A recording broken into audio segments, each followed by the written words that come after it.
who watches my show knows I don't wear shoes. So, what I want to share with you this evening is the story of my journey out of wounded darkness into joy. As Matt said, I was born into a family of 7 at the time. I was the 6th girl. Very strict Baptist home. And I was given a good biblical name, Deborah.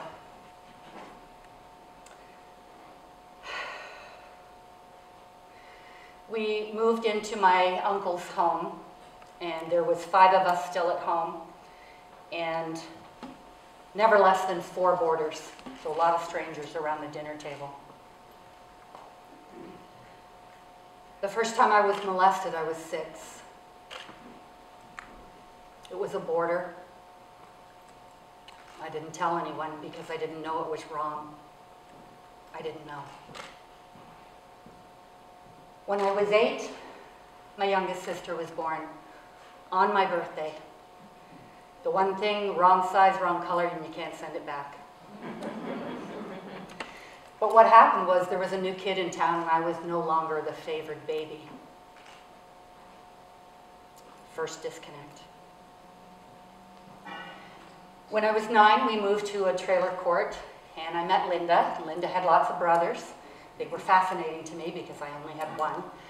And one of her brothers used to watch me all the time and follow me around and whisper things to me, and he made me very scared.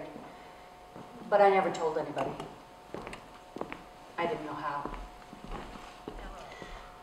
When I was 11, I was molested by a neighbor. I didn't say anything. I didn't know what to say or who to tell. When I was 13, we moved to a trailer court out of town. And it was expanding, so there was lots of construction workers around, and there was one fellow in particular that I noticed he was watching me all the time. And this was a familiar thing, so I started to get scared. But I also realized I had some sort of power that attracted these people to me. So I thought it was my fault. And then the owner of the camp used to trap me back in the clubhouse. He was a big man, and he'd trap me against the back wall. And he'd tell me all the things he wanted to do to my body. I didn't even know what the words meant. But I knew it was wrong, and this time I knew it was my fault. It had to be. So I left home at 17, swore I'd never say God again. Got a job in a factory, and I fell in love. It was wonderful. And then he went away traveling for a while, and he sent me a postcard from California telling me he'd be home soon, and he had an important question for me. And I waited, and I waited, and I waited, and finally he called. And he said he wouldn't be seeing me anymore. He was getting married. So I raced to my sister's home in Toronto. I was close to this particular one at the time, and she and her husband welcomed me in and began to give me alcohol, and we drank for hours. Finally, my sister went to bed, but my brother-in-law poured me another drink. I finally went and put on my nightgown, and I crawled into the covers on the couch and passed out. I woke up to him raping me. And I sobbed and I cried, but I didn't scream because I didn't want to scare my sister. And I passed out again. So when I woke up in the morning, I knew something terrible had happened. And I also knew that God had stamped me with a big tattoo on my forehead, and it said, garbage. I knew it was my fault. That was the beginning of a lot of alcohol, a lot of partying. A lot of guys. That was garbage. When I was 20, one of my sisters said to me, you know, we never called you Debbie when you were little. And I said, I know. Why did you do that? And they said, well, because your name was actually supposed to be Jessie. And I went, that's it? That's what's wrong with me? I have the wrong name. So I went to Osgood Hall and Student Council and got a package and changed my name, and Jessica Lynn Brandon was born. Funny, it really didn't change any of the issues. I thought it would, but it didn't. So I continued to drink, and I continued to party, and I continued to hide inside everything that I knew was me, because I was a monster. I had to be. When I was 26, I tried to tell one of my sisters what had happened to me, but she shut me down. She didn't want to know. So I got married. Easy solution. That lasted a year. When I was 34, I was in my second marriage, and it was on the skids, and he said, "You have problems and you need to fix them."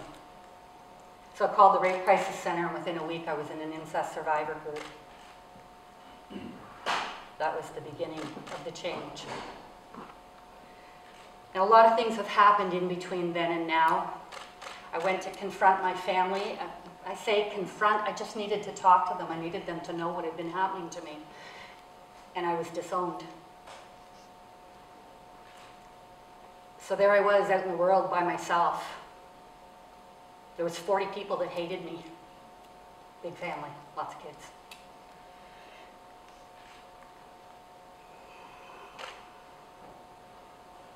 My second marriage ended. I went along, still drinking, still partying.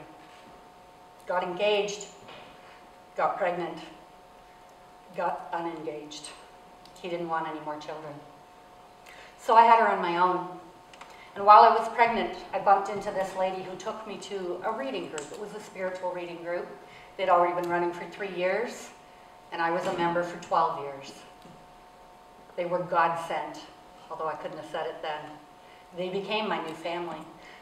And one day there I was crying and telling my story yet again to someone I thought was listening. Turns out she was. She put her hand on my knee and she said, "I know your story, dear. Now tell me who you are." That was the beginning of the real journey.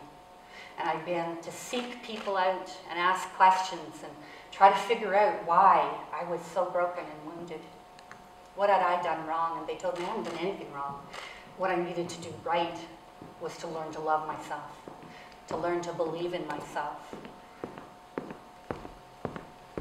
It took a long time, and I often worried about that. Why did it take me so long to get to that knowledge? It took what it took. I needed the lessons that I had. There was a lot of them, a lot of challenges, but you know what? Every one of those challenges was an opportunity. It was an opportunity to bring me closer to myself, to the real me. It brought me faith. It brought me spirit. Spirit had been talking to me for a long time. I didn't know. There was one time that all of these things had happened, and I fell to my knees and I said, "God, why are you trying to kill me, hacking off pieces of me? Just do it." And I clearly heard a voice say, "I'm not trying to kill you. I'm trying to show you that you don't need anything or anyone to be who you are. Just step forward." That's the real tattoo. Step forward. Spirit is always around us. I talk to Spirit every day, and he, she, it, they talks back. I live a life of so much joy now, and that's become my mission because I know where I was, and I know what I went through, and I know what it took to change everything in my mind and realize that I'm a perfectly imperfect child of God. I'm not a religious person. I am a reverend, but I'm non-denominational. But what I want you to know about all of this is what I learned. As Oprah would say, this I know for sure. You are your own hero. You can survive anything. And you are 100% responsible for creating joy in your life. You are your own guru. Thank you. Namaste.